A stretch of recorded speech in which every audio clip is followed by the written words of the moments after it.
Hey everybody, I wanted to talk about pivot rules in the simplex method. So um, we have our simplex tableau, and currently x1 and x2 are our non-basic variables. They should both be 0. And so we're at this vertex in our feasible region where both x1 and x2 are 0. We need to choose now how to pivot, okay? Both x1 and x2 have positive coefficients. So both x1 and x2 could be added to our basis, but you need a way to choose which one you want to add in. And frankly, there's no right way to do this. There's many different rules that you can come up with. They all have their pros and cons. The main con is cycling. Some of these rules have the problem of cycling, where you'll be at a degenerate vertex and you change basis, but you don't move which vertex you're at because you were at a degenerate ones. And then you keep changing basis a couple times and you actually get back to the same exact basis that you were at, but you still haven't moved anywhere. So cycling is the main problem with some of these rules, but some of them that I'll describe don't allow you to cycle at all. Okay, so Danzig's rule is the largest coefficient rule. You just look at the coefficients here, and whichever one's the largest, you'll pivot along that variable.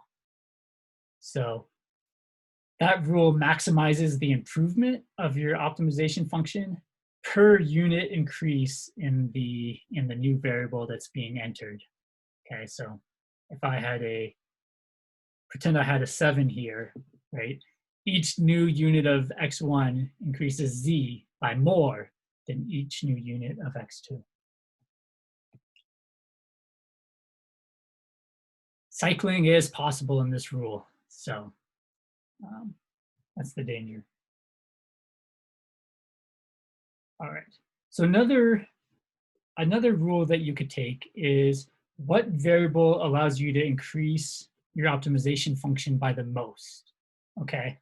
So that depends more on than just the coefficients here, because it also depends on how much x1 is allowed to increase by and how much x2 is allowed to increase by. So x1 can increase up to 3 if we pivoted on x1. And by contrast, x2 could only increase up to 1, right? So in total, if we pivoted on x1, we would increase our optimization function by more.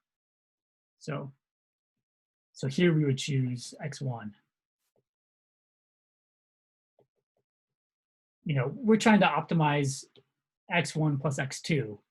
And you can see on this picture that if I pivot along x1, I increase x1 plus x2 by more than if I pivoted along x2. So it's a little bit more expensive to figure out which variable you want to pivot on, right? Because I couldn't just look at these coefficients. I also had to look at other things going on. So it's more expensive, but it's sort of the locally greedy method. At any step, you're improving z by as much as possible in that one step. Here, you also have to be careful to prevent cycling. You need to do a little bit more because cycling comes up when you're at a vertex and you've chosen a not so great basis where any variable you try to increase along won't let you increase z by anything.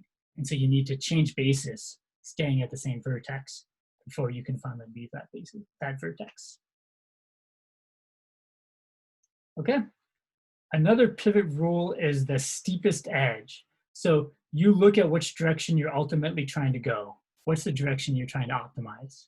And then you look at all the edges you could pivot along, and then you say, which edge has the largest dot product, you know, which edge points the most in this direction?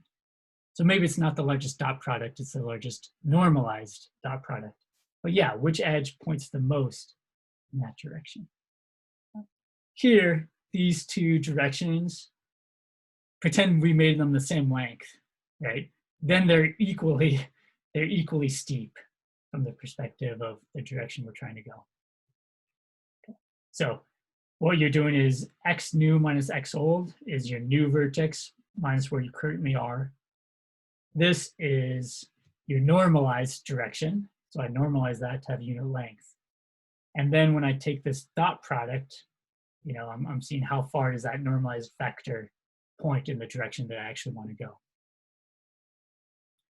In practice, this is quote unquote the champion of all simplex rules, or the champion of all pivot rules. So under some definition of random, if I generated, you know, 1 million random linear programs, and then I tried to solve them using the simplex method under a variety of pivot rules, this steepest edge rule often does the best. Another vocab word is DevX. DevX is the name of an approximate implementation that's efficient. You can code it up quite quickly and it'll run quite quickly. Bland's rule is quite important. In Bland's rule, you're cautious and careful. You don't care about getting here as soon as possible. You just want to prevent cycling in the simplest way. So the simplest way to prevent cycling is you look at things lexicographically, okay? And when you're only proceeding in lexicographic order, you won't get stuck in these loops. So you don't care about the coefficients. You just look at all variables that can enter and then just choose the one of the smallest index. Henry?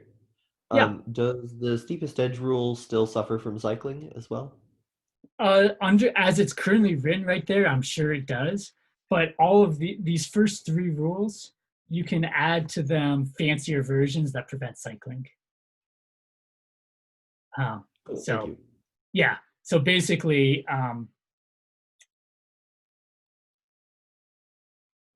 basically all 3 of these can be edited to prevent cycling.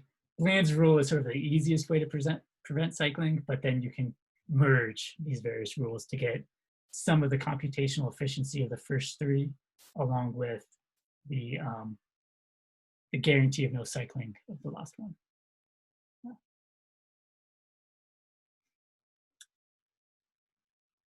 So an uncareful implementation of the steepest edge, you know, would be just this. And if there were ties, you choose the ties arbitrarily, right? But a better implementation would say, if there's ties, I need to choose them in this careful sort of lexicographic way to prevent cycling. In our experiment, however, when we generated like 1 million random linear programs, these degenerate ones where cycling was possible would never come up. But on like integer programming problems, you know, some problems, you write it down and it cycles. The last method that I'll mention is the random edge method. So there's many different random models. Let me just describe one of them. You look at all the possible edges that you could pivot along, and you just flip a coin and choose that edge at random. Of course, there's better random pivot rules where you pay attention to the amount of improvement.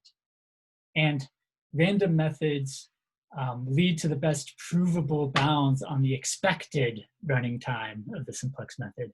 So in the worst case, the simplex method is exponential, as we'll discuss next time. But on average, you know, the simplex method is quite fast, and it's the easiest to prove that when you look at these random pivoting rules.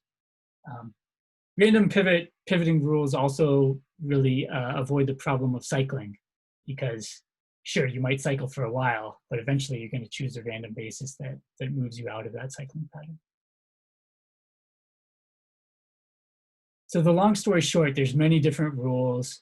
No one's better than each other all the time. It's sort of hard to have this global viewpoint of what route is going to be the shortest from your current vertex to the optimal one. A lot of current research goes into these pivoting methods, but the most important thing is just having the main idea of them. Questions? Thanks. Yeah, Patrick. Do some of these scale better with size, or it's kind of a wash? size of the problem? Yeah. It's a really good question. I do not know. I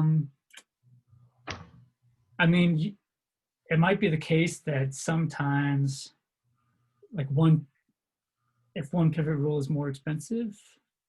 Yeah. Oh, my tablet's not updating, but it's probably okay for right now. If one pivot rule is more expensive, maybe that's a reason to not do it on a larger problem.